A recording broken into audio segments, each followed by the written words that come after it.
Jared Polin, FroKnowsPhoto.com, and this is your Photo News Fix.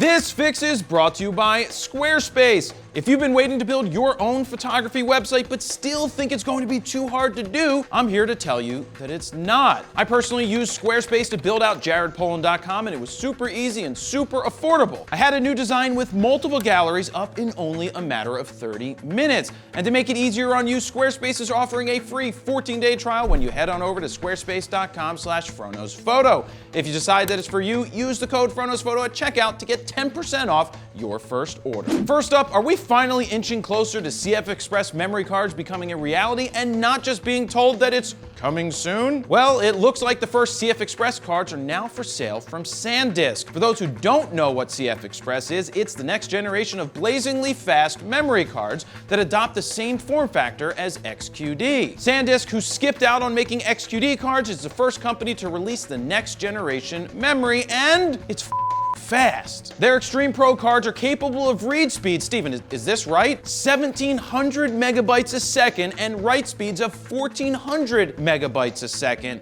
Yes, megabytes is correct. They are like rocket ships. These cards are designed to have the ability to record 4K raw video without a problem. Now, as for photographers, feel free to spray and pray for as long as you can because you're never gonna outrun the buffer again. How much are they? $149.99 for 64 gigs, $199 for 128, $399 for 256, and $599 for 512. That's not actually as bad as I thought they would be, but still more expensive than some other memory cards. You know, Steven, it's actually a good thing the Nikons only have one card slot, because I'm not sure I could afford to put two CFexpress cards in there. Now let's hope they release more budget-friendly, slower, but still super fast cards for photographers to use. Next up is Sony getting ready to unleash yet another pro mirrorless camera on the world in the next week or two? No. According to the super reputable and not very accurate Sony Alpha rumors, the answer is yes. They are reporting that a reliable source says the A9 Mark II will arrive in about 1 or 2 weeks. You see what they did there? About. About is a hedge to allow them to say, well, Sony pushed the date, so I wasn't wrong. They're also reporting Sony has 2 upcoming press conferences where you might see the A7S III get announced. The truth of the matter is, SAR has been saying for the last year that that camera's coming soon, and by soon, they really mean, I don't know yet. Yeah, you don't know shit. My take is you're not going to see an A9 II announcement until December at the earliest for a possible February release. Which are you more interested in, the A9 II or an A7S III? Because I think it's actually dead, Steven, the A7S III. Don't you say that. Don't you ever say that. And finally, Nikon has officially done it. They've announced the greatest Wait a second, this isn't the L-mount Alliance. They just announced the greatest DSLR they've ever made. But does it even matter? So what did they announce? Oh, well, they announced the development of the Nikon D6, which means we have exactly 0 specs for it. But we did get a photo, and here it is. This is the Nikon D6. Every night in my dream. Are you crying?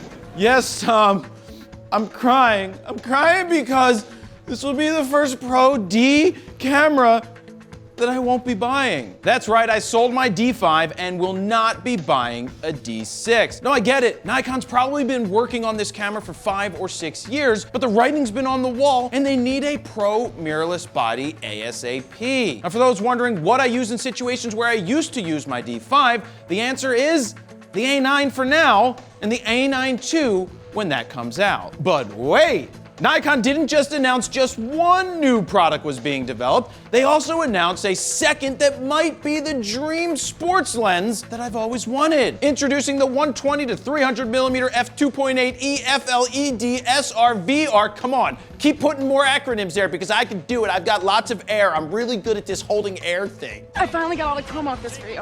This bad boy is only 15 years behind Sigma's first version of this range back in 2005. Nonetheless, this has the potential to be a game-changing lens. I only wish it was designed for mirrorless. Any guess as to how much it may cost? Because your guess is as good as mine since Nikon didn't share pricing. Now, if I'm to base this off of the $3,500 regular price of the newest Sigma version, I would say that the Nikon version will clock in at around $4,500. What's your guess? And there you have it. That's your photo news fix this time around. To check out the last fix, go ahead and click on the screen right here. Don't forget to like, share, comment, and subscribe. And that's where I'll leave it. Jared, Polin, FroKnowsPhoto.com. See ya.